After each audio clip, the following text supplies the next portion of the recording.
गुणातीतोऽक्षरं ब्रह्म भगवान् पुरुषोत्तमः जनो जानन्निदं सत्यं मुच्यते भवबन्धनात्। श्री स्वामीनारायण भगवान की जय। अक्षर पुरुषोत्तम महाराजनी जय। राधा कृष्ण देवनी जय। सियावर रामचंद्र भगवाननी जय। प्रमुख स्वामी महाराजनी जय। महंत स्वामी महाराजनी जय।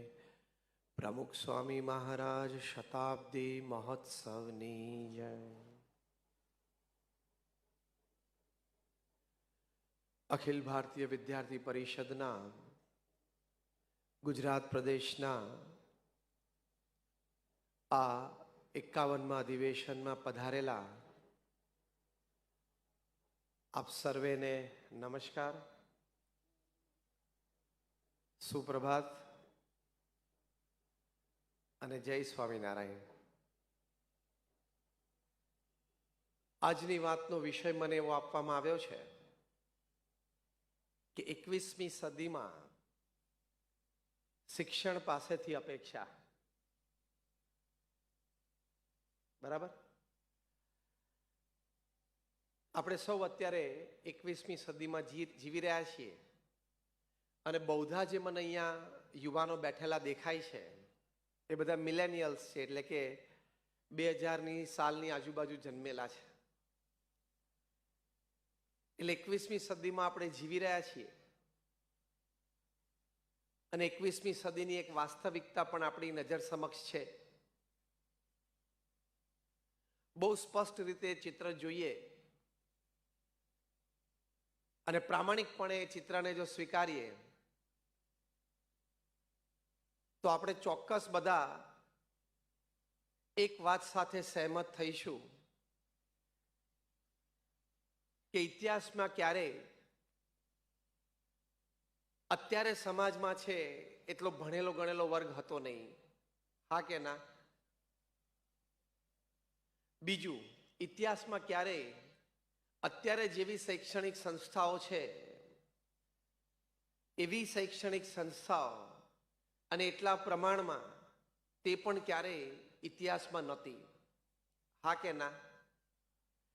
તો વાસ્તવિકતા એ છે કે અત્યારે શૈક્ષણિક સંસ્થાઓ ખૂબ છે જે ઇતિહાસમાં ક્યારેય નહોતી. ભણેલો શિક્ષિત વર્ગ એ પણ ખૂબ છે જે પણ ઇતિહાસમાં ક્યારેય નહોતો. પણ સામે એ પણ એક વાસ્તવિકતા અને હકીકત છે કે દિન પ્રતિદિન સંસ્કારનું સ્તર, દિન પ્રતિદિન સદગુણો, પ્રામાણિકતા, નૈતિકતા ઇત્યાદિકનું સ્તર, દિન પ્રતિદિન સત્યમાં નિષ્ઠા, સત્ય પ્રત્યેનો એક લગાવ એ ઘટતો જાય છે. એ ઘટતો આપણને સમાજમાં અનેક ક્રિયા પ્રક્રિયા ઘટનાઓ બને છે એના પરથી સ્પષ્ટ દેખાય છે. ત્યારે આ બહુ મોટો એક વિરોધાભાસ આપણને દેખાય છે કે આટલી સરસ શૈક્ષણિક સંસ્થાઓને આટલું સારું શિક્ષણ સામે સંસ્કાર અને સદગુણોનું કેમ ધોવાણ થતું જાય છે. ત્યારે એ વિસંવાદિતતાને, એ યથાર્થ સમજવી ખૂબ જરૂરી છે. ત્યારે આપણે એમાં કંઈક અનુમાન બાંધી શકીશું. તમે જો દિન પ્રતિદિન હિંસા તો એટલે કે ક્રાઇમ તો વધતું જ ચાલે છે. જે લોકો બોમ્બ્સ અને મિસાઇલ્સ બનાવે છે એ બધા ઇલિટરેટ એટલે કે અભણ નથી, ખૂબ શિક્ષિત છે. ઘણા બધા એમાંથી દુનિયાની શ્રેષ્ઠ યુનિવર્સિટીઝમાંથી ગ્રેજ્યુએટ, પોસ્ટ ગ્રેજ્યુએટ થયેલા છે, વૈજ્ઞાનિકો થયેલા છે. પણ એ લોકો દિવસમાં 15 અને 18 કલાક પોતાની લેબોરેટરીમાં બોમ્બ્સ અને મિસાઇલ્સ બનાવવામાં રત છે કે જે દ્વારા સમગ્ર મનુષ્ય જાતિને પૃથ્વી પરથી સાફ કરી શકાય. ત્યારે આપણને આશ્ચર્ય ઉપજે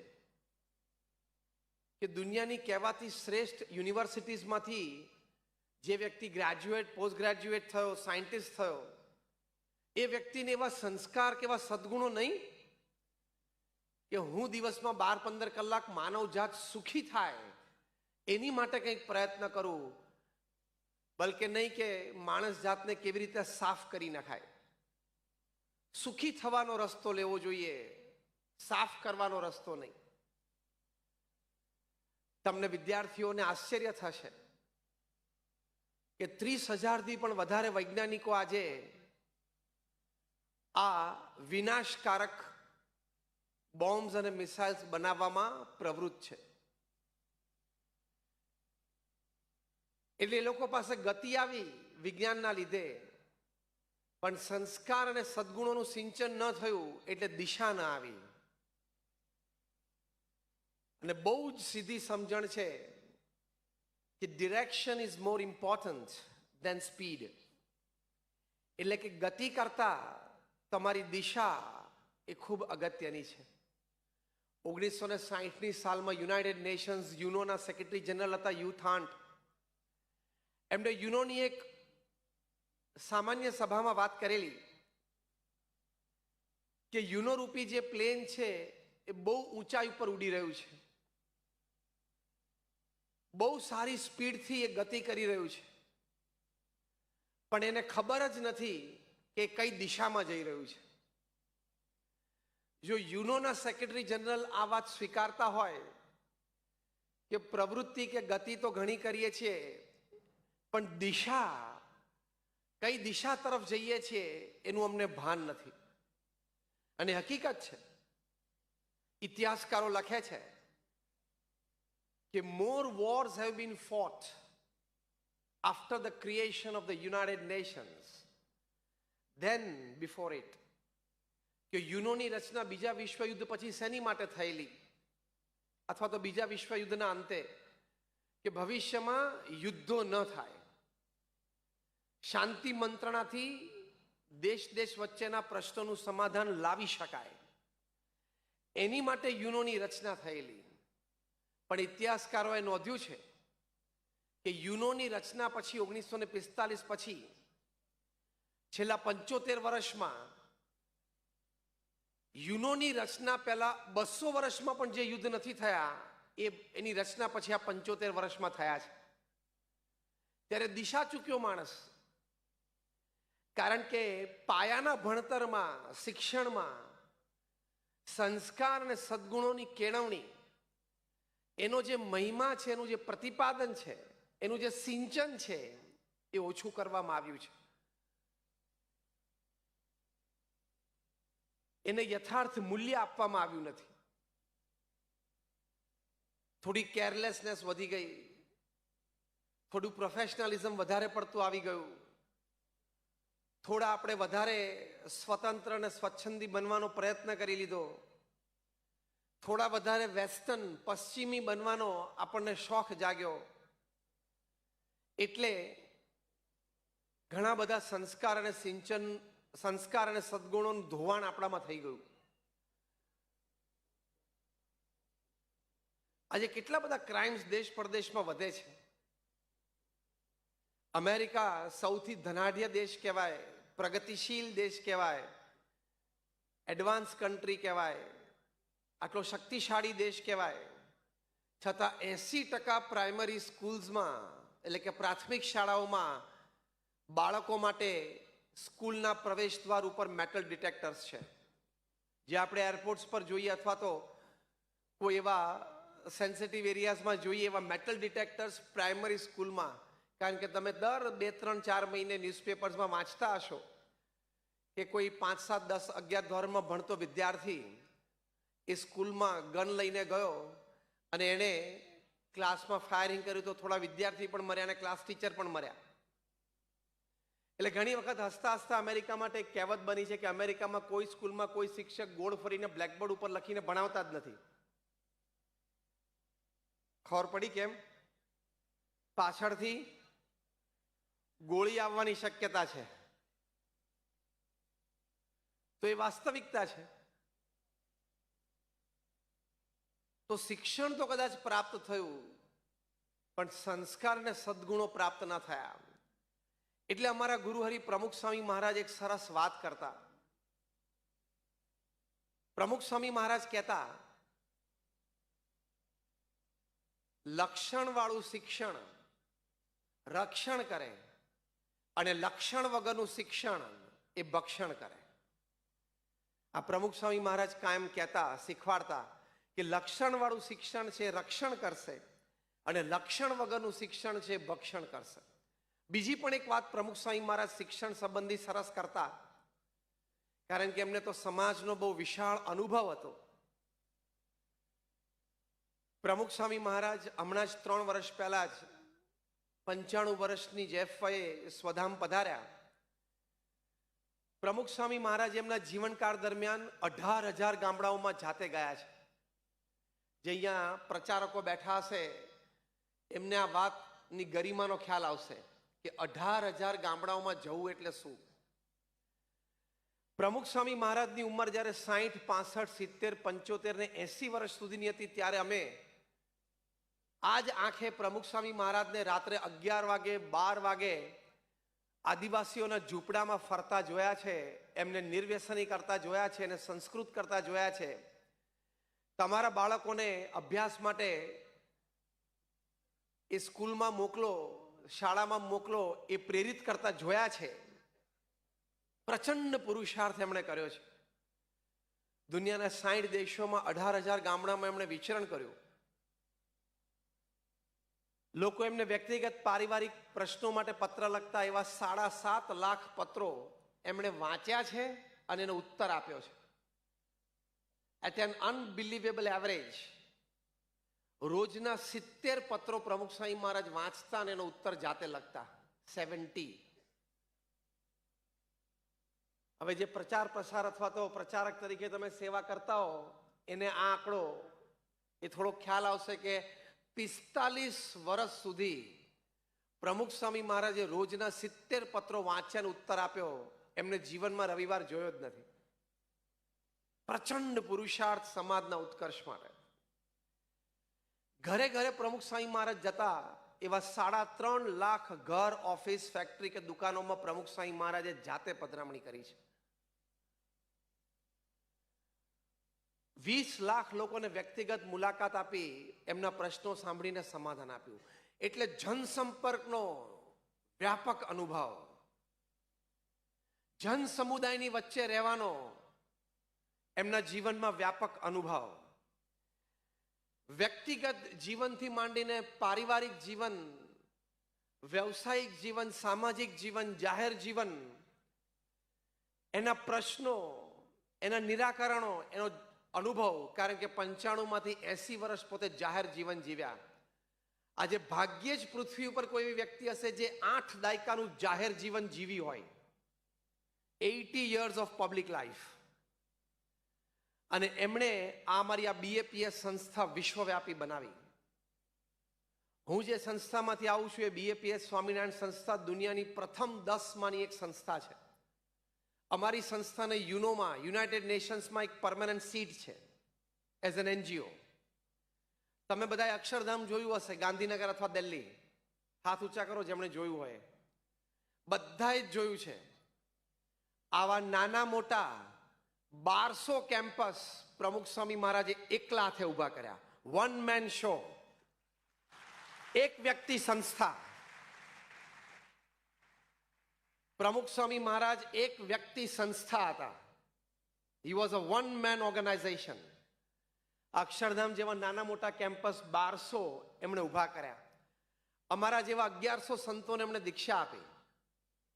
એમાંથી 750 થી પણ વધારે સંતો graduates, post graduates, chartered accountants, doctors ને એન્જિનિયર્સ છે. એમાંથી અમારા 150 થી પણ વધારે સંતો એ બોર્ન અમેરિકન અને બ્રિટિશ સિટીઝન છે. એમાંથી 50 થી પણ વધારે સંતો Stanford, Harvard, Carnegie Mellon, Yale, Oxford જેવી યુનિવર્સિટીઝમાં ભણ્યા છે. એટલે બહુ જ ભણેલા યુવાન વર્ગને, સારા શિક્ષિત યુવાન વર્ગને, સારા કલ્ચર્ડ ફેમિલીઝમાંથી, સારા એડ્યુકેટેડ ફેમિલીઝમાંથી, મેઇન સ્ટ્રીમ સોસાયટીમાંથી મેઇન સ્ટ્રીમ સોશિયલ સર્વિસ અને મેઇન સ્ટ્રીમ સ્પિરિચ્યુઆલિટી ઉપર લાવી શક્યા. એ પણ એમના જીવનની એક બહુ જ મોટી એમની કાર્યશક્તિના દર્શન થાય છે. આ મેં એમનો પરિચય એટલા માટે આપ્યો કે એમના જે અભિપ્રાયો, એમની જે જીવન ભાવના એ આ શિક્ષણ સંબંધી કેવી હતી, કારણ કે એમણે આ ક્ષેત્રમાં ખૂબ કામ કર્યું. પ્રમુખ સ્વામી મહારાજે 110 શાળા, કોલેજ, હોસ્પિટલ અને હોસ્ટેલ ઊભી કરી અને એનું સફળ સંચાલન કર્યું ચેરિટી બેઝ ઉપર. એટલે એમણે જે શિક્ષણ સંબંધી આપણને વાત કરી છે, અથવા તો એક આદર્શ નાગરિક તરીકે સદગુણે યુક્ત જીવન આપણે જીવી શકીએ એની માટે જે બોધ આપ્યો છે ઉચિત છે, કારણ કે એમને એટલો અનુભવ છે. તો બીજી વાત શિક્ષણ સંબંધી પ્રમુખ સ્વામી મહારાજ આ કરતા કે શિક્ષણનું હૃદય શું, પછી પોતે જ ઉત્તર લખ્યો છે, હૃદયનું શિક્ષણ એ શિક્ષણનું હૃદય છે. બહુ જ સુંદર એક જ વાક્યમાં એમણે આપણને ઉપદેશ આપ્યો છે કે શિક્ષણનું હૃદય એ હૃદયનું શિક્ષણ છે. The heart of education is the education of heart. હૃદયનું શિક્ષણ. બાકી મગજનું શિક્ષણ તો બધી સ્કૂલ કોલેજો આપે છે, એ ખૂબ જરૂરી છે તમારી વ્યવસાયિક જીવન માટે, પારિવારિક જીવન માટે, પણ જ્યાં સુધી હૃદયનું શિક્ષણ આપણે મેળવી ન શકીએ ત્યાં સુધી જીવન તો અધૂરું છે જ. મનુષ્ય તરીકે ઘણી બધી ઉણપો રહી જ જાય. તો આ બે વાત પ્રમુખ સ્વામી મહારાજ સરસ કરતા, જ્યારે શિક્ષણ સંબંધી, મૂલ્યનિષ્ઠ શિક્ષણ સંબંધી, સંસ્કાર અને સદગુણે યુક્ત શિક્ષણ સંબંધીની વાત આવે ત્યારે આ બે વાત કરતા કે લક્ષણ વાળું શિક્ષણ રક્ષણ કરશે અને લક્ષણ વગરનું શિક્ષણ ભક્ષણ કરશે, જે આપણે વાત કરી 30,000 વૈજ્ઞાનિકોની. અને બીજી આ વાત કે શિક્ષણનું હૃદય એ હૃદયનું શિક્ષણ છે. એટલે એ સદગુણે યુક્ત જીવન હોય ત્યારે એ આપણે એક આદર્શ નાગરિક અને આદર્શ મનુષ્ય તરીકે આપણે તૈયાર થઈ શકીએ છીએ. તો આજે શિક્ષણ તો આપણને 21મી સદીમાં સુંદર મળી રહ્યું છે. Doctors, engineers, chartered accountants, pharmacist ખૂબ સારા પ્રમાણમાં સમાજમાં તૈયાર થાય છે. પણ સારા ડોક્ટર, સારા એન્જિનિયર, સારા ચાર્ટર્ડ એકાઉન્ટન્ટ, સારા ફાર્માસિસ્ટ, એની માટે આ મૂલ્યનિષ્ઠ શિક્ષણની આપણે જરૂરિયાત છે.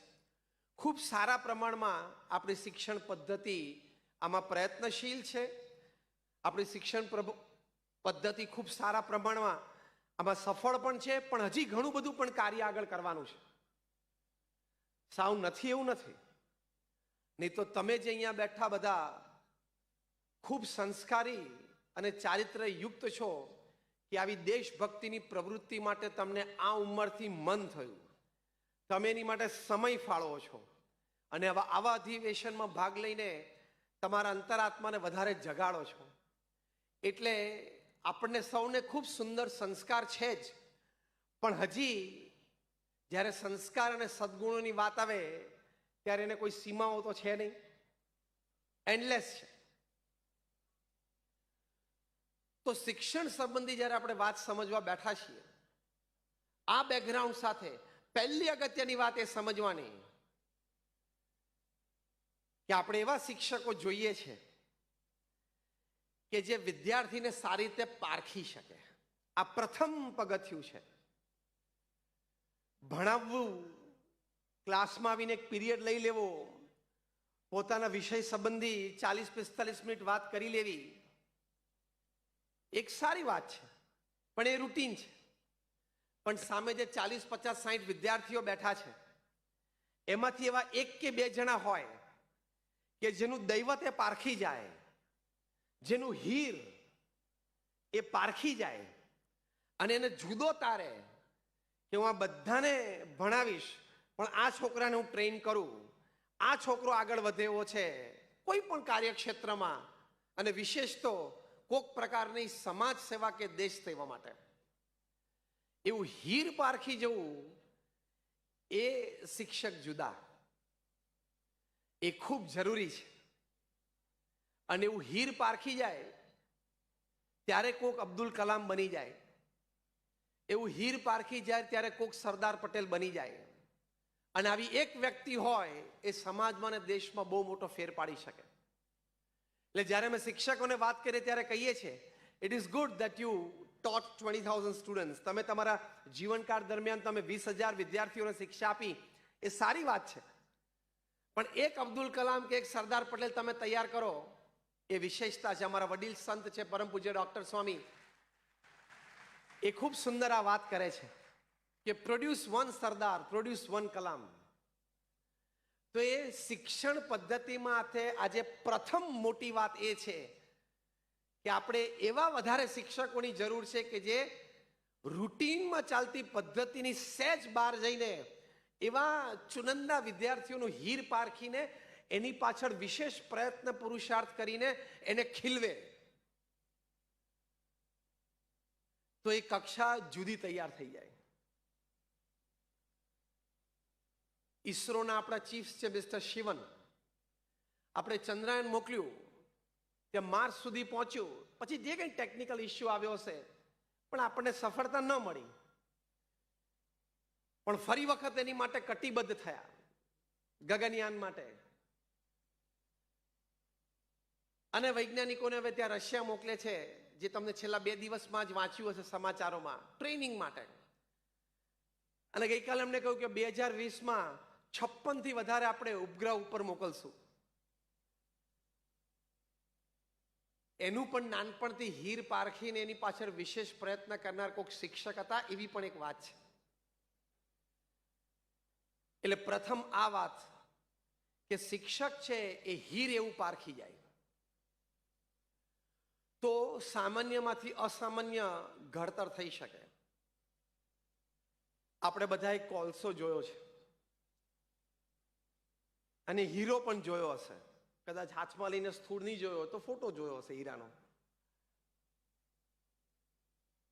તમને કદાચ ખબર પણ હશે, વિજ્ઞાનના વિદ્યાર્થીઓ હશો તો, કે કોલસો અને હીરો એ બંને કાર્બન એટમ જ છે.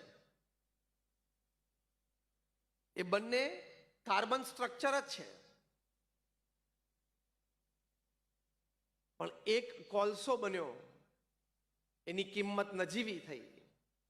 એક હીરો બની ગયો, એની કિંમત અસામાન્ય થઈ ગઈ.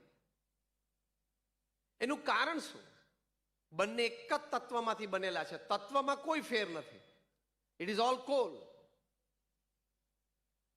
વિજ્ઞાન એવું કહે છે કે કાર્બન એટમ્સ એ બધા હેફેઝાર્ડ ગોઠવાયેલા હોય, એટલે આડાવડા ગોઠવાયેલા હોય એટલે કોલસો બની જાય. એના એ જ કાર્બન એટમ હેક્ઝાગોનલ સ્ટ્રક્ચરે ગોઠવાય એટલે લેડ બને, પીબી, જે આપણે પેન્સિલમાં અણી જે બને છે ને લેડની, એ એટલે કંઈક કોલસા કરતા વધારે સારા ઉપયોગમાં આવી જાય. એના એ જ કાર્બન એટમ ટેટ્રાહેડ્રલ સ્ટ્રક્ચરે ગોઠવાય એટલે હીરો બની જાય. અને એક આટલો હીરો હોય, એમાં ટ્રક ભરીને કોલસા આવે. આટલો નાનો હીરો હોય, એ બજારમાં લઈને જાય અને કોલસા ખરીદે તો ટ્રક ભરીને કોલસા આવે. તત્વ બેનું એક જ છે, કોલસો અને હીરો. એનું તત્વ કાર્બન છે, પણ કેવી રીતે એ કાર્બન એટમ ગોઠવાણા, હેફેઝાર્ડ ગોઠવાણા કોઈ કિંમત નહીં, સિસ્ટમેટિક ગોઠવાણા તો કિંમત છે. એમ 21મી સદીમાં આપણે એવા વધારે શિક્ષકોની જરૂર છે કે જે આપણા અંદરનું સ્ટ્રક્ચર તો બધાનું સરખું જ છે, પણ કંઈક વ્યવસ્થિત ગોઠવી આપે તો ઘણા બધા હીરા તૈયાર થઈ જાય. એ શિક્ષક ઉપર આધાર રાખે છે. MRF ફાઉન્ડેશને ચેન્નઈમાં ભારતમાં સારા ફાસ્ટ બોલર્સ તૈયાર થવાની માટે એક સારી એકેડેમી ઓપન કરી, અને ઓસ્ટ્રેલિયાના એક મહાન પેસ બોલર હતા જૂના જમાનાના ડેનિસ લિલી. તમારી આ પેઢીએ તો કદાચ એમને નથી જ જોયા અને કદાચ સાંભળ્યા પણ ઓછા હશે, પણ એ બહુ જ સારા ઓસ્ટ્રેલિયાના પેસ બોલર હતા 70ના દાયકામાં. અને જે દુનિયામાં પેસ બોલિંગની તરખાટ મચાવી હોય, આ ડેનિસ લિલી અને જેફ થોમ્સન હતા ઓસ્ટ્રેલિયાના. એમને એ લોકોએ કોચ તરીકે રાખેલા.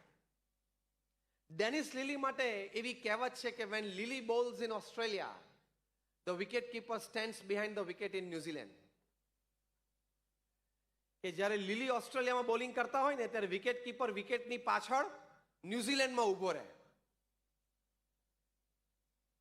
એવી એની માટે એક કહેવત છે. એટલા સારા પેસ બોલર હતા, એને કોચ તરીકે રોક્યા.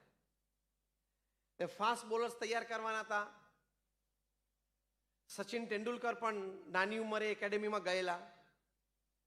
ડેનિસ લીલી બેઠા હતા અને બધા છોકરાઓ વારાફરતી બોલિંગ કરતા હતા. 6 બોલ નાખે એક ઓવર એટલે લીલી જોવે. હીર પારખવાનું હતું ને. આવા શિક્ષકોની 21મી સદીમાં આપણે વિશેષ જરૂર છે. એમનો એટલો વિશાળ અનુભવ એટલે જોતા હતા. સચિન તેંડુલકર પોતે સારા પેસ બોલર હતા. બીજે દિવસે ડેનિસ લીલીએ કહ્યું કે હવે આ બધાને બેટિંગ કરાવો. એટલે વ્યવસ્થાપકોને આશ્ચર્ય લાગ્યું કે આપણે તો પેસ બોલર્સ ક્રિએટ કરવા માટેની એકેડેમી છે, પણ હવે ડેનિસ લીલી જેવા મહાન વ્યક્તિ, આવા મોટા કોચ, આટલો અનુભવ, એટલે ચેપ્ટર 2માં ગયા, ચલો બધાને બેટિંગ કરાવો. સચિન બેટ લઈને ક્રીઝ ઉપર ઊભા.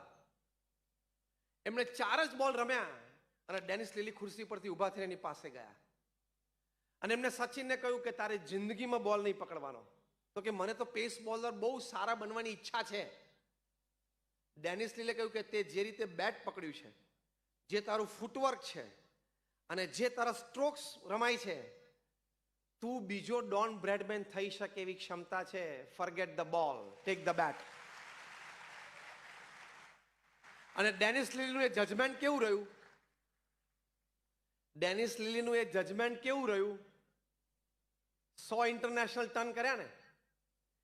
એટલે ડેનિસ લીલી આ કક્ષાના આપણે શિક્ષકો તો ખૂબ છે અને બધા ભણાવે છે અને સારું કાર્ય કરે છે, પણ આવા શિક્ષકો જે 5-25 વિદ્યાર્થીઓની વચ્ચે એક હીરો હોય અને પારખી લે અને એની પાછળ થોડો પુરુષાર્થ કરે, જુદી કક્ષા બની જાય, એ પ્રથમ મોટી અપેક્ષા 21મી સદીમાં શિક્ષણ પાસેથી આપણે છે કે આવા શિક્ષકો જોઈએ છે. પ્રમુખ સ્વામી મહારાજ એક વખત ત્યાં મુંબઈમાં હતા. હું આ લગભગ વાત કરું છું અર્લી 70s એટલે 70ના દાયકાની શરૂઆતની વાતો. અમારા ઘણા બધા સંતો ત્યાં મુંબઈમાં રહીને અભ્યાસ કરતા હતા.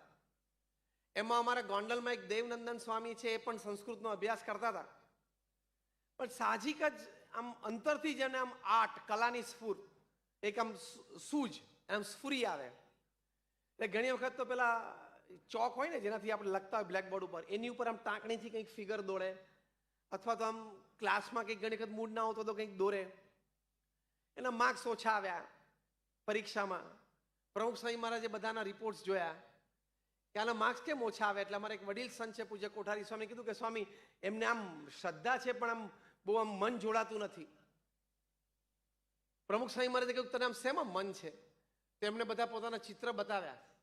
1 સેકન્ડમાં પ્રમુખ સ્વામી મહારાજ પારખી ગયા.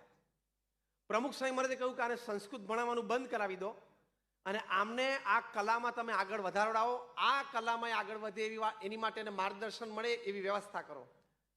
આજે અમારા સંપ્રદાયમાં બધી આરસની સુંદર મૂર્તિઓ એ દેવનંદન સ્વામી બનાવે છે. સાવ 2 ચોપડી ભણેલા છે. હીર પારખવું જોઈએ. 21મી સદીમાં શિક્ષણ પાસેથી, શિક્ષકો પાસેથી અપેક્ષા છે.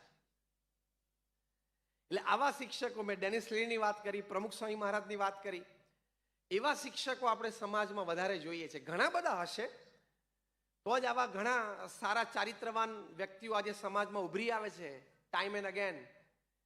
એની પરથી વાત તો હકીકત છે, પણ હજી વધારે શિક્ષકોની આપણે અપેક્ષા છે.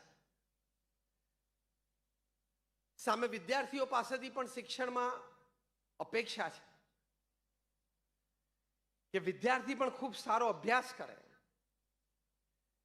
અને અભ્યાસ આપણે સંસ્કાર અને સદગુણોની વાત પાછળથી કરશું, પણ પ્રથમ તો અત્યારે અભ્યાસની જ વાત કરીએ. તમે બધા અહીંયા બેઠા છો, બહુધા વિદ્યાર્થીઓ છો. Am I right or wrong? Just raise your hands. વિદ્યાર્થીઓ હાથ ઊંચા કરો.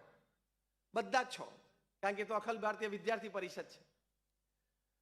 તો ખૂબ સારો અભ્યાસ કરવો છે, 1, 2 કે 3 સારી પ્રોફેશનલ ડિગ્રીઝ પ્રાપ્ત કરવી છે, એ 100% તમે સંકલ્પ રાખજો.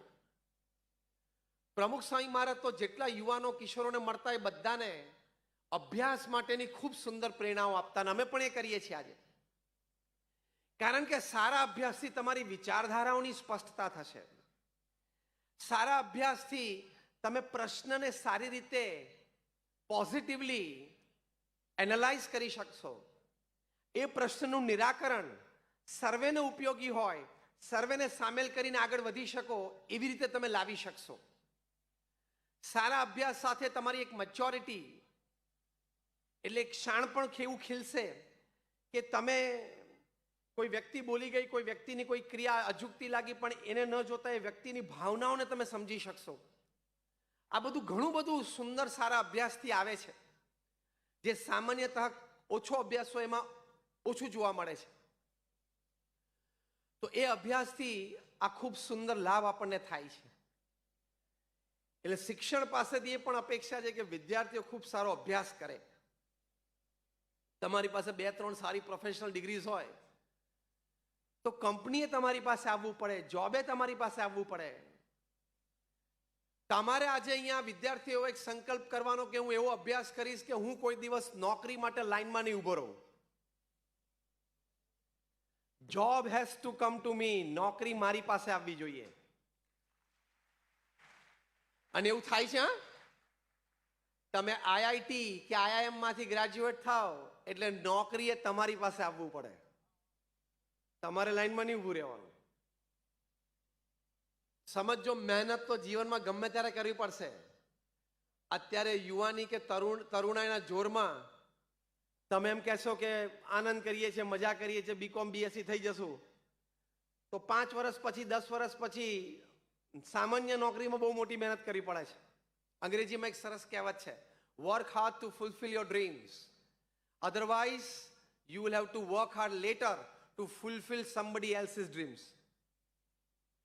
તમારું સપનું સાકાર કરવા માટે તમે અત્યારથી પુરુષાર્થ કરો, નહીં તો વર્ષો પછી કોકનું સપનું સાકાર કરવા માટે તમારે મજૂરી કરવી પડશે. એની કરતા અત્યારે મહેનત ના કરી લઈએ.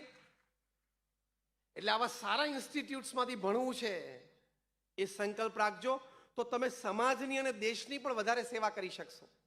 કારણ કે તમે એ સ્તરમાં કામ કરી શકશો, એ સ્તરના લોકો સાથે તમે સંબંધમાં કે કામમાં આવશો, એવા તમારા સમાજમાં સંબંધો ગોઠવાશે.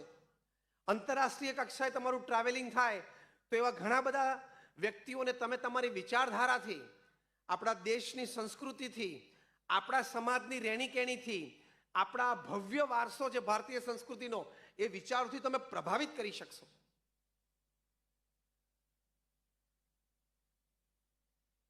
આની આ જ વાત જે અત્યારે આપણે કરીએ છીએ એ તમે એક સામાન્ય વ્યક્તિ તરીકે કરો. અને તમે ક્યાંક ટ્રાવેલિંગ કરતા હો ને તમે પહેલા તમારું ઇન્ટ્રોડક્શન આપો કે હું આઈઆઈટી આઈએમ ગ્રેજ્યુએટ છું, અને આ 2 વાત હોય અને પછી તમે હિન્દુત્વની વાત કરો ને તો એને સ્પર્શી જાય. કે આ કક્ષાનો ભણેલો વ્યક્તિ, એની આવી સ્પષ્ટ વિચારધારા છે, એ ભારતીય સંસ્કૃતિ અને હિન્દુ સંસ્કૃતિની આવી મહાન ધરાને જાણે છે, સમજે છે, અપનાવી છે અને આવું સરસ જીવન જીવે છે, ઇમ્પ્રેસ થઈ જાય. એટલે you should have your holding. તમારી પોતાની તાકાત તો તમારે ડેવલપ કરવી જ પડે.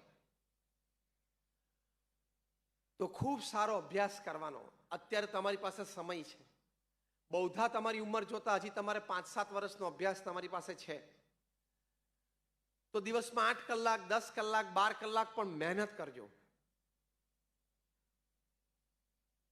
તો તમે તમારા પરિવારની ખેવના સારી રીતે કરી શકશો, સમાજ અને દેશની સેવા પણ સારી કરી શકશો, સંસ્કૃતિ અને માનવતા એનો પણ પ્રચાર પ્રસાર ખૂબ સારી રીતે તમે કરી શકશો. એનો બધો આધાર સારા શિક્ષણ ઉપર છે. કારણ કે તો તમારું પ્રેઝન્ટેશન સારું થાય, તમારું એક વ્યક્તિત્વ ખીલી ઉઠે, તમને સમાજમાં લોકો વધારે સારી રીતે સ્વીકારે, તમારા અભિપ્રાય 2 વ્યક્તિને વાંચવાનું મન થાય કારણ કે 2 તાકાતવાળી ડિગ્રી પાછળ હોય. આ બધો ઘણો બધો લાભ છે સારા અભ્યાસનો. અહીંયા બેઠેલા તમામ વિદ્યાર્થીઓના હૃદયમાં અમે સમજી શકીએ છીએ કે સેવાની ભાવના તો પુષ્કળ છે. સમાજની, સંસ્કૃતિની અને દેશની, એટલે જ આ સંગઠનમાં આપણે સાથે આવ્યા છે. એ બહુ જ મોટી વાત છે. એની માટે તમને 100 ધન્યવાદ આપીએ તો પણ ઓછા છે કે આ ઉંમરે તમારા હૃદયમાં આવી એક મોટી ભાવના જાગી છે. પણ એ ભાવનાને તમારે વિશ્વ સ્તર ઉપર લઈ જવી હોય તો પ્રથમ અગત્યની પાયાની વાત છે સારું શિક્ષણ પ્રાપ્ત કરજો. તો તમે જે લખશો એ પણ સારા વર્ગમાં એ વિચારો જશે. તમે જે બોલશો એ સારા વર્ગ સુધી પહોંચશે. કારણ કે અત્યારે એ વર્ગને આપણે સંસ્કૃતિ અને સંસ્કારનું ભાન કરાવવું ખૂબ જરૂરી છે.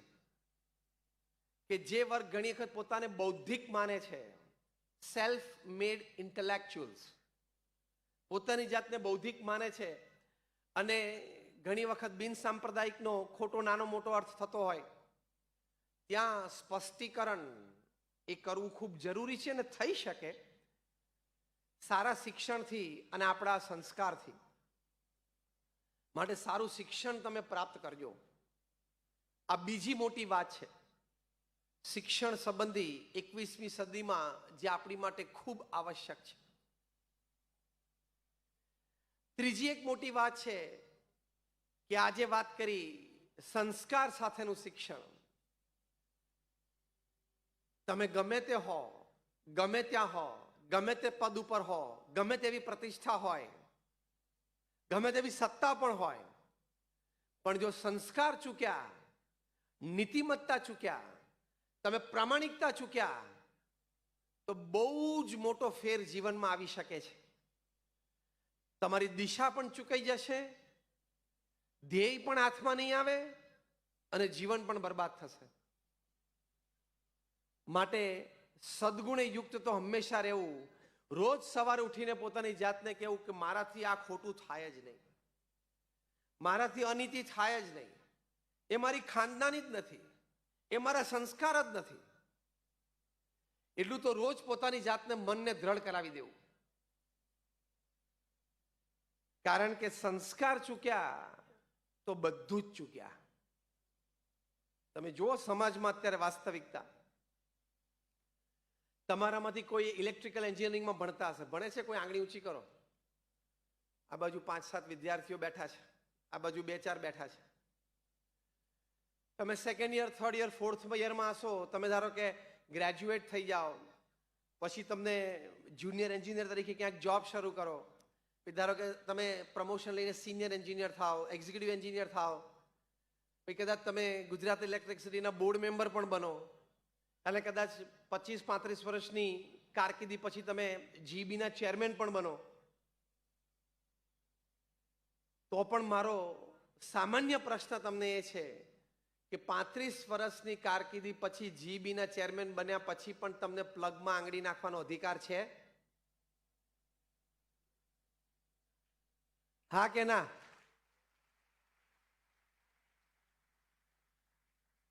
જીબીના એન્જિનિયર હોય, જીબીના ચેરમેન હોય ને, બોર્ડ ચેરમેન, 35 વર્ષથી 35 વર્ષની કારકિર્દી પછી એ કે આમ રવિવારે સવારે ન્યૂઝપેપર વાંચતા હોય ને એક ચાનો કપ બાજુમાં પડ્યો હોય, એમ કોલર ઊંચા કરીને આમ પ્લગની સામે જોઈને એમ ના કે આખા ગુજરાતમાં તારું ડિસ્ટ્રીબ્યુશન મારા હાથમાં છે, ઓકે, આ ચેરમેનની આંગળી છે, હું અંદર નાખું છું, ધ્યાન રાખજે, એમ કહીને પણ પ્લગમાં આંગળી નાખે તો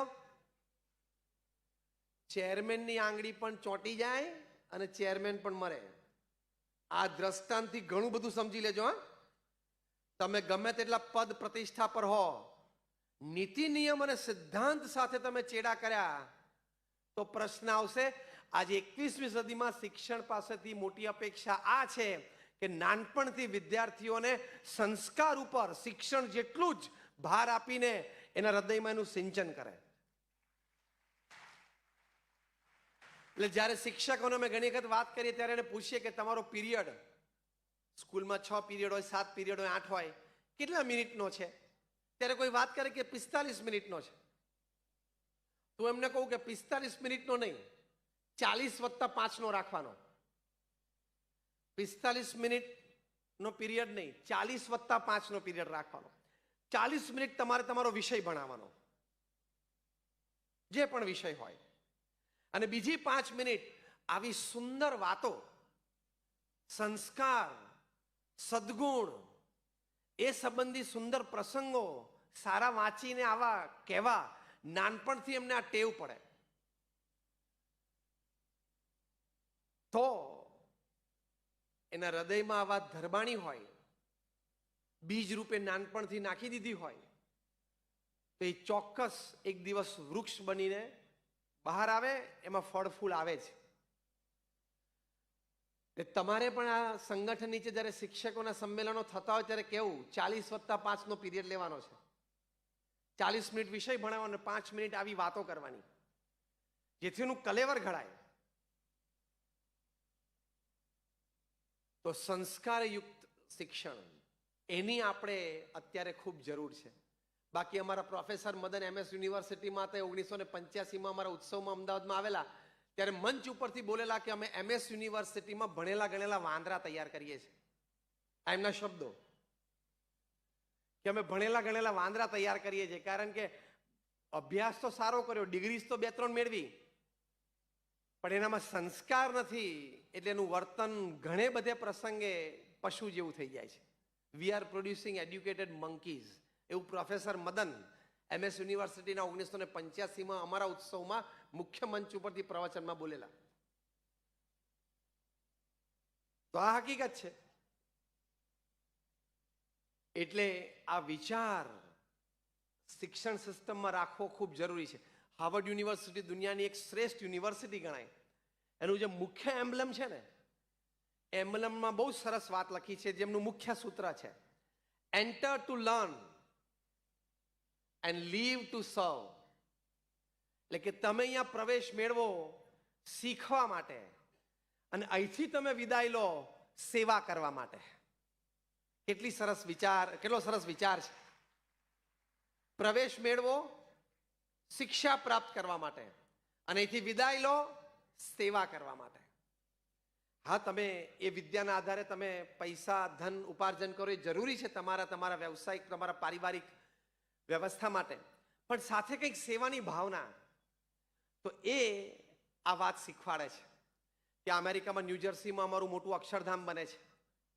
ગાંધીનગર છે એ મોટું 23 એકર ઉપર છે, દિલ્હી 110 એકર ઉપર છે, અને અમેરિકામાં અત્યારે 265 એકર ઉપર અક્ષરધામ બને છે, જે ભારતીય સંસ્કૃતિનું આદર્શ દર્શન 2022માં ઓગસ્ટ મહિનામાં જ્યારે અમારા ગુરુહરિ મહંત સ્વામી મહારાજ એનું ઉદ્ઘાટન કરશે, ત્યારે પૂરા વિશ્વ ફલક ઉપર એક હિન્દુત્વનો જબરજસ્ત મોટો ડંકો વાગશે.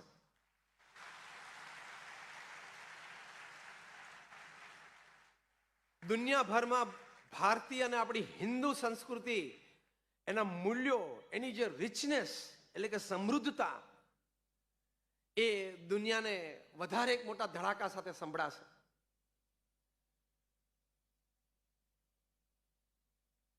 એ અત્યારે ત્યાં કામ ચાલી રહ્યું છે. ત્યાં બાજુમાં ચેરી હિલ નામનું એક નાનું ટાઉન છે. ચેરી હિલમાં ત્યાં અમારા સંપ્રદાયના આશ્રિત અમારા એક હરિભક્ત છે ડોક્ટર રાજીવ વ્યાસ. એ અને એમના ધર્મપત્ની બંને ડોક્ટર છે. એમની પોતાની પ્રાઇવેટ હોસ્પિટલ છે. આજે અમેરિકામાં પોતાની પ્રાઇવેટ હોસ્પિટલ હોવી એક બહુ જ જીવનમાં સારી કામયાબી અને એક અચીવમેન્ટ કહેવાય. એનાથી વિશેષ લગભગ 70 જેટલા વ્હાઇટ અમેરિકન ડોક્ટર એમના હાથ નીચે કામ કરે છે એમની હોસ્પિટલમાં. બીજો પેરામેડિકલ સ્ટાફ જુદો, એડમિનિસ્ટ્રેટિવ સ્ટાફ જુદો, ક્લાસ 3 ક્લાસ 4 સ્ટાફ જુદો. બહુ જ મોટી હોસ્પિટલ છે એમની ચેરી હિલમાં. પણ એમને નાનપણથી આ સેવાના સંસ્કાર, અધ્યાત્મના સંસ્કાર, તમને આશ્ચર્ય થશે પણ પ્રેરણા પણ ખૂબ મળશે કે આ ડોક્ટર રાજીવ વ્યાસ ને એમના ધર્મપત્ની બંને ડોક્ટર્સ દર રવિવારે બપોરે 2 વાગે એમના ઘરેથી નીકળીને ત્યાં ચેરી હિલ અમારા મંદિરે આવે, અને ત્યાં મંદિરે આવીને કારમાં બંને જણાએ પોતાની કારની ડેકીમાં પાછળ સાવેણા ને ફિનાઇલ ને પોતાનું બધું ભર્યું હોય, મંદિરના બધા જ સંડાસ બાથરૂમ જાતે સાફ કરવાના. આ સેવાના સંસ્કાર, અધ્યાત્મના સંસ્કાર. એક અમારા હરિભક્ત છે જીતુભાઈ મહેતા, એ નાસામાં સાયન્ટિસ્ટ છે, national aeronautics and space association, અને જે વોયેજર નામનું અનમેન મિશન મંગળ ઉપર અમેરિકાએ વર્ષો પહેલા મોકલ્યું, એની ટીમના એક બહુ જ અગત્યના સદસ્ય. એમના હાથ નીચે પણ લગભગ 250 જેટલા વ્હાઇટ એટલે કે ગોરા વૈજ્ઞાનિકો કામ કરે છે. કેટલું મોટું પદ કહેવાય. પણ દર રવિવારે એ અને એના પત્ની તો લોસ એન્જલસની એક સારી યુનિવર્સિટીમાં પ્રોફેસર છે, પણ બંને જણા મંદિરમાં આવે, રસોઈ બનાવવાની સેવામાં એમના પત્ની જોડાય, પછી સાંજે બધા જેટલા આવ્યા હોય બધાને જાતે પીરસવા ઊભા રહે અને બધા જમીને નીકળે. પછી આ બંને પતિ પત્ની બધાના વાસણ ઉટકે અને રાત્રે 11 વાગે જમીને પાછા જાય. તમે જે પણ સંસ્થામાં જોડાયા હોય એ સંસ્થામાં પૂર્ણ રીતે આંતરિક ભાવથી જોડાવું, સેવા ભાવનાથી જોડાવું, અપેક્ષાએ રહિત જોડાવું, એવી વાત આજના શિક્ષણ પાસેથી આપણને અપેક્ષા છે કે આપણને વધારે એ વાત સમજાવે.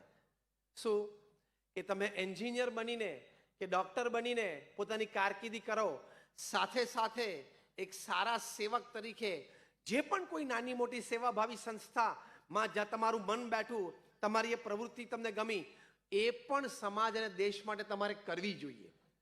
આ વારે વારે વિદ્યાર્થીઓને નાનપણથી એના મનમાં આપણે ઠસાવવાની જરૂર છે કે પૈસા પણ કમા, એની માટે પ્રવૃત્તિ કરે, એની ના નથી, સાથે તું સેવા ભાવના પણ રાખ.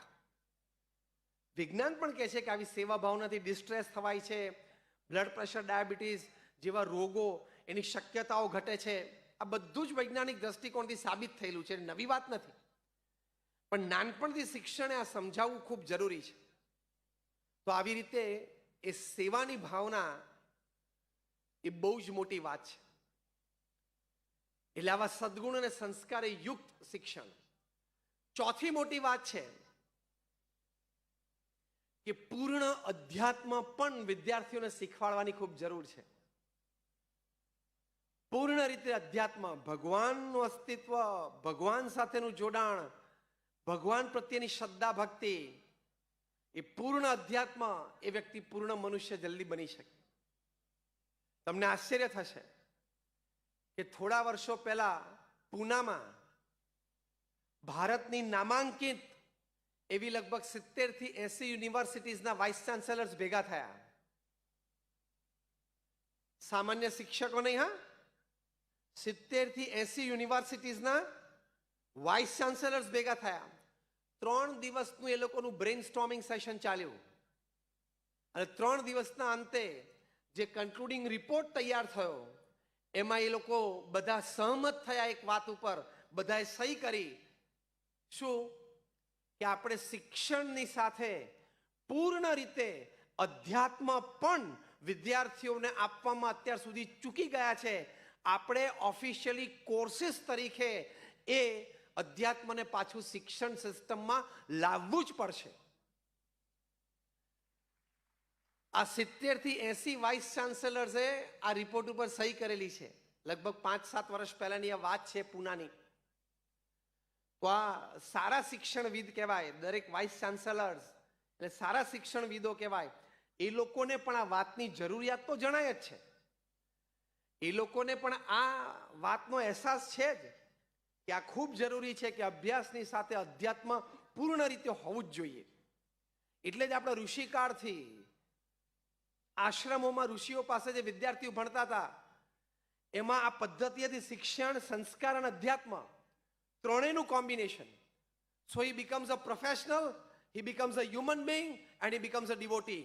એ પ્રોફેશનલ બને, એ મનુષ્ય બને અને ભક્ત પણ બને.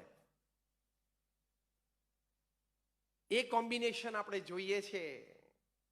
એ આપણે 21મી સદીમાં આ શિક્ષણ આપણને વધારે સારી રીતે શીખવાડે એ ખૂબ જરૂરી છે. અત્યારે અમેરિકાના પ્રેસિડેન્ટ છે ડોનાલ્ડ ટ્રમ્પ, એની પહેલા હતા બારાક ઓબામા. તમને આશ્ચર્ય થશે કે એમને આ વાત મનમાં હતી અને પ્રતિપાદિત કરેલી.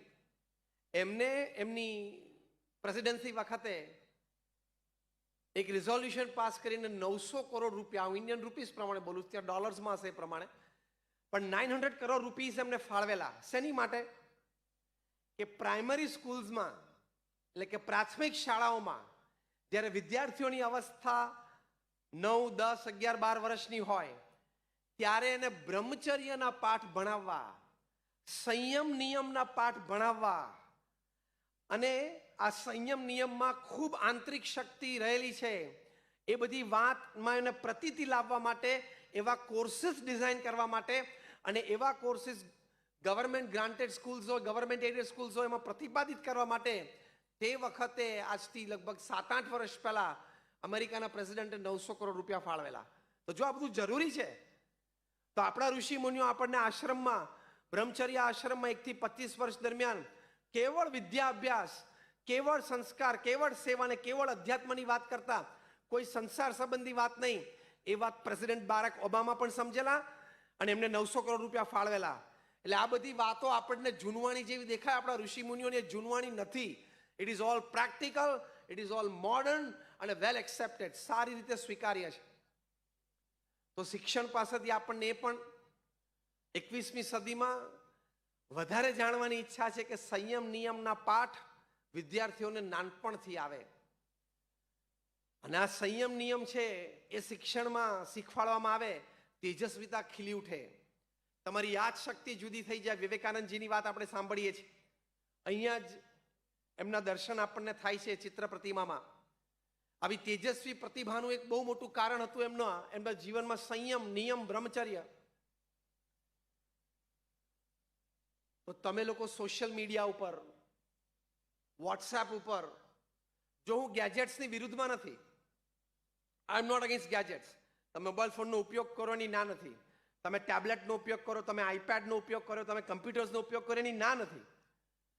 એનો પૂર્ણ ઉપયોગ કરજો, કારણ કે એ દ્વારા આજના જમાનામાં, આજની શિક્ષણ પદ્ધતિમાં તમે જલ્દીથી, વ્યવસ્થિત રીતે, સારી રીતે બધું કાર્ય કરી શકશો. એટલે ઇટ ઇઝ મસ્ટ. પણ જો તમે વિવેક ચૂક્યા તો પ્રશ્ન. પ્રમુખ સ્વામી મહારાજ એક વખત અમેરિકામાં હતા અને એક પત્રકાર એમને પ્રશ્ન પૂછેલો કે આ મોડર્ન ટેકનોલોજી છે એ આશીર્વાદ રૂપ છે કે શ્રાપ છે?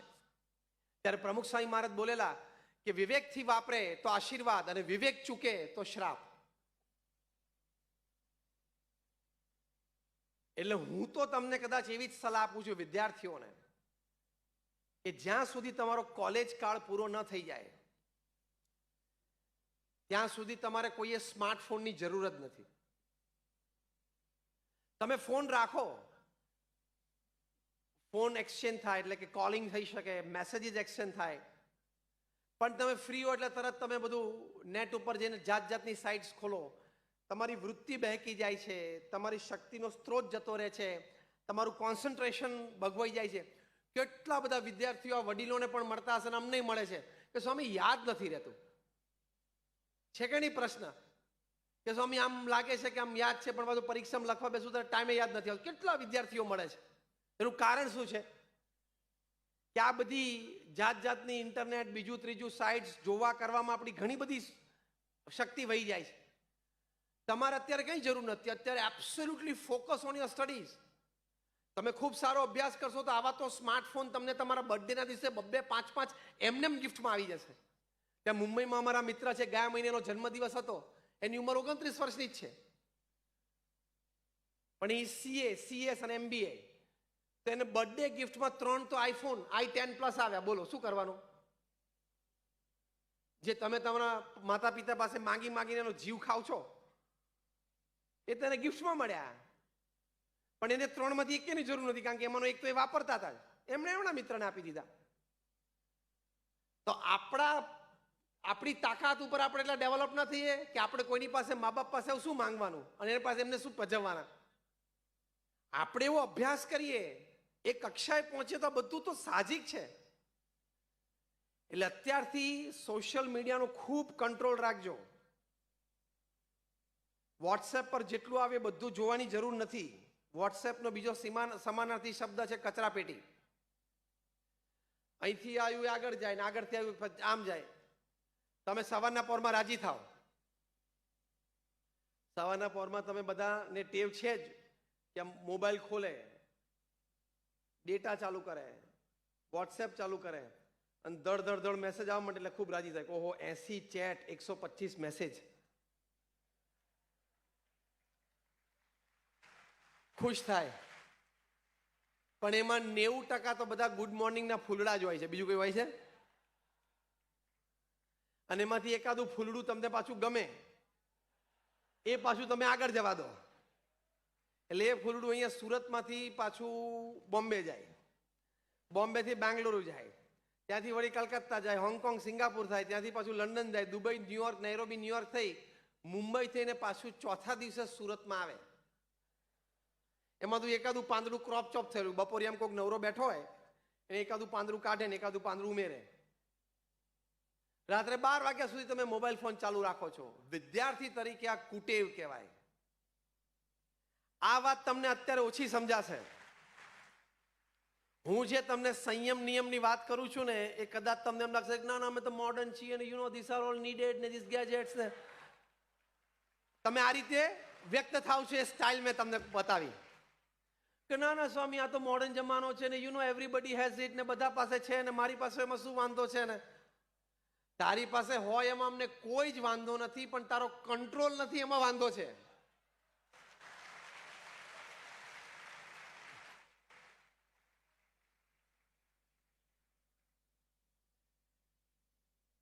એટલે ભાઈ તમે રાત્રે 12 વાગે સુતી વખતે પાછું એકવાર ચેક કરો કે કંઈ છે, કંઈ છે. હવે કંઈ નથી, તું કંઈ સેલિબ્રિટી છું? તારે ઇન્સ્ટાગ્રામ ઉપર કે 3 મિલિયન ફોલોવર છે? સુઈ જા ને. કાં તો ઘણા બધાને એવું હશે કે મને ઘણી બધી દેશની માહિતી છે, 2G 3G રાફેલ, આ CAB CAA NRC NPR, એ બધી ઘણી બધી માહિતી છે. તો કદાચ કોઈક વખત પ્રધાનમંત્રી કાર્યાલયમાં બધાને ખબર પડે કે આ ભાઈ પાસે ઘણી માહિતી છે અને જોઈન્ટ પાર્લામેન્ટરી કમિટીમાં JPC આપણે બનાવીએ છીએ, એની પર લેવા જેવા છે, અને રાત્રે 11:45 વાગે નરેન્દ્રભાઈનો ફોન આવે કે ખાસ કાલ સવાર તમે દિલ્હી આવી જજો, હું ફોન કદાચ ના ઉપાડી શકું, હું સુઈ ગયો હોઉં તો દેશની બહુ મોટી અસેવા થઈ જાય એવું તને લાગે?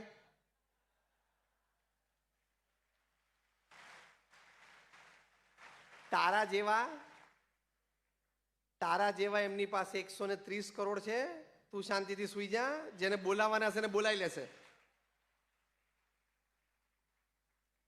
તમે વિદ્યાર્થી છો તો સંયમ નિયમ રાખવો ખૂબ જરૂરી છે. બધું તમે એક સાથે નહીં કરી શકો. સચિન તેંડુલકરે જ્યારે 20 વર્ષ ઇન્ટરનેશનલ ક્રિકેટના પૂરા કર્યા એમને પૂછ્યું કે what is the secret of your success, સિદ્ધિનું રહસ્ય શું? ત્યારે ઘણી બધી વાતો એમને ગણાવેલી. એમાંની સંયમ નિયમ સંબંધી એક વાત એમણે ગણાવેલી કે મેં કોઈ દિવસ લેટ નાઇટ પાર્ટી એટેન્ડ કરી નથી. રાત્રે 10 વાગે સુઈ જવાનું એ સ્પોર્ટ્સમેનના જીવનમાં કાયદો જ હોવો જોઈએ. હું એક રમતવીર છું. સચિન એવું બોલ્યા કે હું એક રમતવીર છું, મારે સવારે 5 વાગે ઉઠીને 6 વાગે પ્રેક્ટિસમાં પહોંચવાનું જ હોય એ હું જાણું છું. રાત્રે મારે 7 કલાકની ઊંઘ જોઈએ એ હું જાણું છું, તો હું સારી રીતે પ્રેક્ટિસ કરી શકું. એટલે રાત્રે 10 વાગે સુઈ જવું એ મારા નિયમમાં છે. આ કક્ષાના વ્યક્તિ જે ગોડ ગિફ્ટેડ છે, ભગવાન ગોડ ઓફ ક્રિકેટ કહેવાય, આટલી ટેલેન્ટેડ વ્યક્તિ પણ પોતાની ટેલેન્ટ સાચવી રાખવા માટે આવા સંયમ નિયમ રાખે છે. ત્યારે આપણે તો કયા ખેતની મૂડી? અને જો આવા સંયમ નિયમ તમે જે આઈફોન માટે વાત કરો છો, આઈફોન કોણે બનાવ્યો? સ્ટીવ જોબ્સે બનાવ્યો. 56 વર્ષની ઉંમરે હમણાં 7-8 વર્ષ પહેલા કેન્સરથી એમનું મૃત્યુ થયું. સ્ટીવ જોબ્સ જેમને આઈફોન બનાવ્યો એટલે દુનિયાભરના બધા આઈફોન ભેગા કરે તો પેરિસના આઈફલ ટાવર જેટલા ઊંચો થાય ડગલો. અને દર સેકન્ડે પૃથ્વી ઉપર 12 આઈફોન ખરીદાય છે. આપણે ખાલી આઈફોન શબ્દ પહેલો બોલ્યા ને અત્યારે બોલ્યા ને છેલ્લી અડધી મિનિટમાં, એમાં તો સેંકડો આઈફોન ખરીદી ગયા.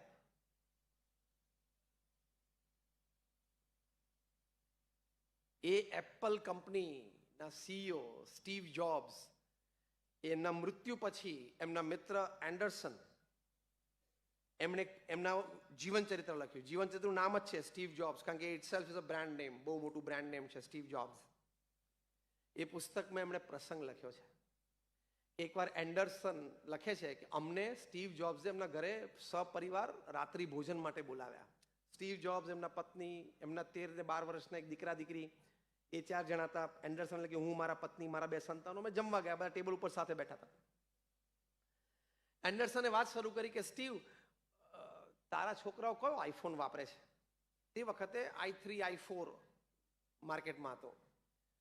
ત્યારે સ્ટીવ જોબ્સે કહ્યું કે સંતાનો તારી સામે જ બેઠા છે, પૂછી લે ને. ત્યારે એન્ડરસને છોકરાઓને પૂછ્યું, ત્યારે બંને એમની 13 વર્ષની દીકરી, 11-12 વર્ષનો દીકરો આમ નીચું જોઈને આમ જમવાનું ચાલુ રાખ્યું.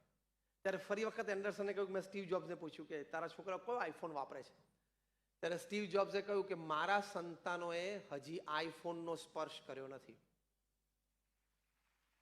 એમના જીવન ચરિત્રમાં લખેલું છે. એન્ડરસન કે જાણે મારા હાથમાંથી તો ચમચી છટકી ગઈ. શું વાત કરો છો તમે? સ્ટીવ જોબ્સ કે હા, આનું સર્જન મેં કર્યું છે, એટલે મને ખબર છે કે આમાં શું તાકાત મેં મૂકી છે આઈફોનમાં. હજી મારા બાળકો કુમળા મનના છે, એ જ્યાં સુધી ફૂલ્લી મચ્યોર નહીં થાય ત્યાં સુધી આ સાધુને એમના હાથમાં આપીશ નહીં. અને મેં બળજબરી નથી કરી. મેં અને મારા પત્નીએ ખૂબ શાંતિથી બેસીને અમારા સંતાનોને આ બધી વાત સમજાવી છે કે બેટા જોઈતો હોય તો આ રહ્યો આઈફોન, લે રાખ. પણ આટલી ભયંકરતા છે આ વસ્તુ, તારું જીવન, તારી આદતો, તારા સંસ્કાર બધું બગાડી શકશે જો આમાં સંયમ નિયમ નહીં રહેતો. અમારા બંને સંતોએ સમજીને અમને પાછો આપી દીધો છે. એન્ડરસન કે મેં પ્રેરણા લીધી અને મેં મારા ઘરે જઈને મારા પત્નીને અમે મીટિંગ કરી, ચર્ચા કરીને મેં મારા પત્નીએ સાથે બેસીને અમારા સંતાનોને સમજાવ્યા. અમારા સંતાનો પણ માની ગયા. તો જો શિક્ષણ આપણને વારે વારે સંયમ નિયમના પાઠ ભણાવે એ ખૂબ જરૂરી છે. તમે અત્યારે વિદ્યાર્થી તરીકે પૂર્ણ રીતે સંયમ અને નિયમમાં રહેજો. તમારે પિક્ચર જોવાની કોઈ જરૂર નથી. એના બદલે સારા 2-4 પુસ્તકો વાંચો ને. ડોક્ટર એપીજે અબ્દુલ કલામ જ્યારે ભારતના રાષ્ટ્રપતિ હતા, કઈ પરિસ્થિતિમાંથી એ ભણીને મોટા થયા છે. રામેશ્વરમના એમના ગામમાંથી એ પ્રથમ વ્યક્તિ જે મેટ્રિક થયા અને ગ્રેજ્યુએટ થયા, પછી એન્જિનિયર થયા, પછી વૈજ્ઞાનિક થયા, ભારતના મિસાઇલ મેન થયા, પીપલ્સ પ્રેસિડેન્ટ થયા. દુનિયાની 48 યુનિવર્સિટીમાંથી એમને 48 પીએચડીની ઓનરરી ડિગ્રી, 48 ડોક્ટરેટ હજી યુનિવર્સિટીઝને આપી હતી. એમણે ના પાડી, કારણ કે આમાં યુનિવર્સિટીનું ગૌરવ વધતું હતું કે અમારે ત્યાં અમે ડોક્ટર અબ્દુલ કલામને નવાજ્યા છે એમ. આવી વ્યક્તિને પૂછ્યું કે તમે આ કક્ષા સુધી, એક સામાન્ય ગામડામાંથી આ કક્ષા સુધી પહોંચ્યા, એના રહસ્યો, તો એમાંનું એક રહસ્ય ડોક્ટર અબ્દુલ કલામ સાહેબે બતાવ્યું કે મેં મારા જીવનમાં ક્યારે પિક્ચર જોયા જ નથી. Why should I waste 3 hours? કારણ કે ખાલી 3 કલાક તમારે નથી બગાડતા. એ 3 કલાક પાછળની વાતો ચાલે, એના વિચારો ચાલે. પછી તમે તમારું ટેક્સ્ટ બુક ખોલીને બેસો ને તમને અક્ષરો વંચાય નહીં, બધા ચિત્રો જ દેખાય, જે તમને બધાનો અનુભવ હશે જ. અત્યારે તમને આ વાત ઓછી સમજાય છે. 10 વર્ષ પછી, 20 વર્ષ પછી, 30 વર્ષ પછી તમારો સમકાલીન મિત્ર તમને કોઈ મળશે જે ઊંચી પદ પ્રતિષ્ઠા ઉપર બેઠો હશે અને એની દ્રષ્ટિએ, એની સરખામણીએ તમે બહુ જ નાની જગ્યાએ કામ કરતા હશો ને, ત્યારે તમને આંખમાં આંસુ આવશે કે મારી પાસે પણ એક જમાનામાં તક હતી. હું પણ ધારત તો આ પદ સુધી પહોંચી શક્યો હોત, પણ તે દિવસે મેં બાઇક લઈને રખડી ખાધું. તે દિવસે બાઇક ઉપર ભાઈબંધો સાથે રાત્રે 12 વાગ્યા સુધી બ્રિજ ઉપર બેસીને ગપ્પા માર્યા. અને આ છોકરો તે વખતે ભણતો તો અમે બધાને ખીજવતા હતા, પણ આજે ક્યાં છે, શું કમાય છે, શું સેવા કરી શકે છે, કેવી રીતે સંસ્થાઓને મદદ કરી શકે છે, અને હું ના કરી શક્યો. એ અફસોસ જિંદગીમાં ક્યારેય મટશે નહીં. માટે અત્યારે મહેનત કરવાની તક છે, મહેનત કરી લેજો. પ્રેમથી તમારો સ્માર્ટફોન પપ્પા મમ્મીને જઈને આ પરિષદ પછી પાછો આપી દેજો. પપ્પા હું સામાન્ય ફોન રાખીશ, આપી જ દેજો. અને હું તમારી પાસે સ્માર્ટફોન માંગીશ નહીં. હું મારું કદ એટલું મોટું કરીશ ને મને સ્માર્ટફોન્સ ને ગેજેટ્સ તો બર્થડે ગિફ્ટમાં મળશે, એ હું તમને આપીશ. એવી ખુમારી સાથે જીવવાનું, તો તમે જુદી કક્ષાએ પહોંચશો. એટલે શિક્ષણ અત્યારે 21મી સદીમાં સંયમ અને નિયમ પણ આપણને ખૂબ ભણાવે એ ખૂબ જરૂરી છે. અને એ સંયમ નિયમથી આપણે એક જુદી કક્ષાએ પહોંચી શકીએ. અને છેલ્લી વાત કરવાની, છેલ્લી 5 મિનિટમાં મને 1 કલાકનો સમય આપેલો, 1 કલાક એક્ઝેક્ટ પૂરો થયો, પણ હવે 5 મિનિટમાં હું પૂરું કરું છું. કે છેલ્લી મોટી વાત આપણે જે સમજવાની છે, જે શિક્ષણ આપણને નાનપણથી વારે વારે સમજાવે, એ આપણો સંપ, સુહૃદભાવ અને એકતા. વી વે બોર્ન ઇક્વલ. આપણે જન્મ્યા છીએ બધા સરખા જ, બધામાં લાલ લોહી છે. કોઈ વ્યક્તિ પ્રત્યે, કોઈ જ્ઞાતિ પ્રત્યે, કોઈ જાતિ પ્રત્યે, કોઈ ધર્મ પ્રત્યે કોઈ પણ પ્રકારનો ભેદભાવ આપણે નહીં રાખવાનો. બધા સારા છે, સાચા છે. આપણે આપણા સિદ્ધાંત, આપણા મૂલ્યો, આપણી સંસ્કૃતિ, આપણા ધર્મમાં દ્રઢ રહેવાનું. પણ દરેક પ્રત્યે એક સદભાવ, કોઈના પ્રત્યે એવો કુભાવ નહીં, પણ અત્યંત જાણપણે યુક્ત પણ સાથે સાથે રહેવાનું. પરિવારમાં એકતા, સમાજમાં એકતા, દેશમાં એકતા ખૂબ જરૂરી છે. સંપ નથી એના તો પ્રશ્ન છે. અત્યારે સમાજમાં એકતા નથી એના તો પ્રશ્ન છે ને. જેટલા કંઈ પ્રશ્નો ઊભા થાય છે સમાજમાં અને દેશમાં, એનું કારણ એક જ છે, સંપ અને એકતા નથી.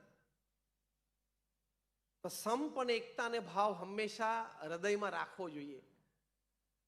એકતાનો ભાવ તમને કેવી પરિસ્થિતિમાં ટકાવી શકે. ત્યાં અમેરિકામાં કેલિફોર્નિયા, જે વેસ્ટર્ન અમેરિકા છે, ત્યાં બહુ મોટું રાજ્ય છે કેલિફોર્નિયા. ત્યાં રેડવુડ ટ્રીઝ છે, બધા 200, 250, 300 ફૂટ ઊંચા જાય. કોઈ પણ ઝાડ આટલું ઊંચું જતું હોય તેના મૂળિયા કેટલા બધા ઊંડા હોય. પણ સરપ્રાઇઝિંગ, આના મૂળિયા બહુ છીછરા છે, થોડા ફૂટ જ છે. ત્યારે વૈજ્ઞાનિકોને બહુ આશ્ચર્ય લાગ્યું, કંઈ તો આ ભૂકંપનો ઝોન છે, વાવાઝોડા આવે છે પેસિફિક મહાસમુદ્ર ઉપરથી, અને ઝાડે કે પડતા નથી.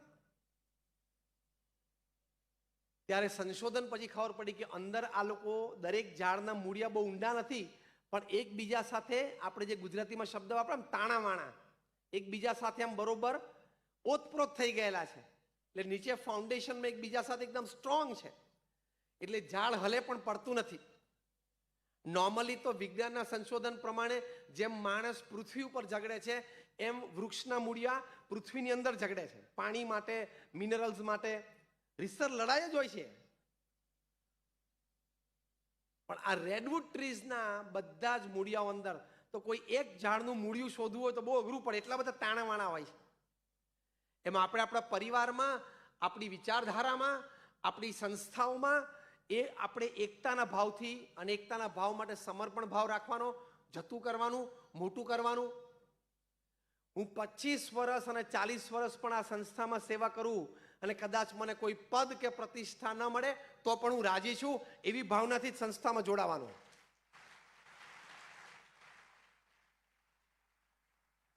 નહીં તો પદ પ્રતિષ્ઠા માટે તમે કામ કરો તો બહાર તો છે જ, આખું જગત પડેલું છે, ત્યાં કરો ને.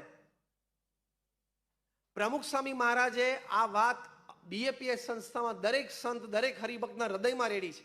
આ એમનો શતાબ્દી મહોત્સવ છે. અત્યારે 2021મી સાલમાં 9 નવેમ્બરથી 12 ડિસેમ્બર 33 દિવસનો જબરજસ્ત મોટો સાંસ્કૃતિક ઉત્સવ અમદાવાદ ખાતે ઉજવાશે, જે પ્રમુખ સ્વામી મહારાજનો શતાબ્દી મહોત્સવ થશે. એમણે આ વાત અમારા હૃદયમાં રેડી છે કે આપણે કોઈ પદ પ્રતિષ્ઠા માટે સેવા નથી કરતા, કેવળ નિસ્વાર્થ ભાવથી ભગવાનને પ્રસન્ન કરવા માટે કરીએ છીએ. અહીંયા આવેલા દરેક વિદ્યાર્થીઓએ સંકલ્પ કરવાનો કે આપણે કોઈ પદ પ્રતિષ્ઠા માટે નથી આવ્યા. તમારા હૃદયમાં ભાવના છે જ, પણ હજી વધારે દ્રઢ કરવાની કે હું 40-50 વર્ષ પણ આ સંસ્થામાં રહું, મારું કામ શું છે? સેવા કરવાનું. તો એ અપેક્ષાએ રહિત કરશો તો આટલું મોટું કામ થશે. એ અપેક્ષાએ રહિત કરશો ત્યારે જ એકતા અને સંપ બંધાશે. એટલે શિક્ષણ આ 21મી સદીમાં આપણને આ એકતા માટે નિસ્વાર્થ ભાવના પણ વધારે શીખવાડે, સમર્પણ ભાવના પણ વધારે શીખવાડે, સેવા ભાવના પણ વધારે શીખવાડે. એ પણ ખૂબ જરૂરી છે. તો આજના શિક્ષણ સંબંધી આપણે જે આ વાત સમજ્યા કે પ્રથમ શિક્ષકો સારી રીતે વિદ્યાર્થીનું હીર પારખી શકે, વિદ્યાર્થીઓ પણ ખૂબ પુરુષાર્થ કરીને સારી પદવી પ્રાપ્ત કરે, સાથે સાથે સંસ્કારે અને સદગુણયુક્ત જીવન, અધ્યાત્મયુક્ત જીવન, સોશિયલ મીડિયાનો સંયમ, નિયમ, થોડું નિયંત્રણ સાથેનો એનો ઉપયોગ, એકતા, સુરતભાવની ભાવના સાથે રહેવું, કામ કરવું, આ શિક્ષણનું મૂળ છે. અને જે પ્રમુખ સ્વામી મહારાજ કહેતા કે હૃદયનું શિક્ષણ એ જ શિક્ષણનું હૃદય છે, તો આ જે વાતો થઈ એ હૃદયનું શિક્ષણ છે. It is the education of heart. છેલ્લી વાત કહીને પૂરું કરું. હાર્વર્ડ યુનિવર્સિટીમાંથી એક સરસ પુસ્તક તૈયાર થયું છે. અહીં પુસ્તકનું નામ જ છે કે what they don't teach you at Harvard, કે હાર્વર્ડમાં જે નથી ભણાવાતું તે. તેમાં લખ્યું છે કે 3H નો વિકાસ થવો જોઈએ. પ્રથમ H એટલે હેન્ડ, હાથ. When only the hand works, it is labor. ખાલી હાથ કામ કરે ને ત્યારે મજૂરી કહેવાય. સેકન્ડ હેડ એટલે સેકન્ડ એચ એટલે હેડ. When the hand and the head work together, it becomes skill. કે જ્યારે હાથ અને મગજ બે સાથે કામ કરે ત્યારે આવડત બને, હોશિયારી બને. અને થર્ડ એચ એટલે heart. Hand, head and heart, all three work together, it becomes art. એક કળા બની જાય. એટલે આપણે દરેક કાર્ય કળા બનાવવાની. એટલે હૃદયનું શિક્ષણ ખૂબ જરૂરી છે. આજે આ પ્રસંગે અમે ભગવાન સ્વામિનારાયણના ચરણોમાં પ્રાર્થના કરીએ છીએ. ભારત માતાના ચરણોમાં પ્રાર્થના કરીએ છીએ. મહાન સંતો પ્રમુખ સ્વામી મહારાજ, સ્વામી વિવેકાનંદજી, એમના ચરણોમાં પ્રાર્થના કરીએ છીએ કે આપણને સૌને આવા વિચારો છે વધારે દ્રઢ થાય. આ સંસ્કારો જે મેં વાત કરી એ નવી નથી. તમારા સૌના હૃદયમાં ઘણા બધા વત્તા અંશે દ્રઢ છે, હજી વિશેષ દ્રઢ થાય એની માટે પ્રાર્થના કરીએ છીએ. આપ સૌએ ખૂબ શાંતિથી આ વાત બધી સાંભળી એ બદલ આપ સૌનો આભાર છે. આપ સૌ માટે પ્રાર્થના છે. સૌને જય સ્વામિનારાયણ, જય હિન્દ.